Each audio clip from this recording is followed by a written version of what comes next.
নমস্কাৰ বন্ধুসকল, মোৰ অন্য এটা ভিডিঅ'লৈ আপোনালোকক পুনৰবাৰ স্বাগতম জনাইছোঁ। এইকেইদিন ইমান গৰম পৰিছে, ভাত বনাবলৈতো মনেই নোযোৱা হৈছে, কিন্তু নাখালেওতো নহ'ব আৰু নবনালেওতো নহ'ব নহয় জানো। তাৰ বাবে মই ভাবিলোঁ আজি নিৰামিষকে বনাওঁ। সদায়নো কিমান মাছ মাংস খাই থাকিম, কেতিয়াবা নিৰামিষ খায়ো ভাল লাগে নহয়নে বাৰু।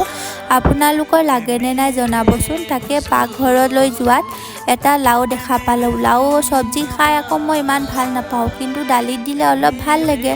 তাকে দালিত অলপ দি দিলোঁ, তাৰপাছত তাৰ বাকলিখিনি দি এটা ভাজি বনালোঁ। নিৰামিষ বুলিনো কি আৰু, ভাজি 3খন, চাটনি এখন, কেইবাখনো সোৱাদ ভালেই লাগিল। তাৰপাছত অলপ তিতা কেৰেলা আছিল, তিতা কেৰেলাখিনিও অলপ বেয়া হ'বলৈ ধৰিছে, তাকে বোলো ভাজি দিওঁ, নহ'লে এইকেইটাও বেয়া হৈ যাব।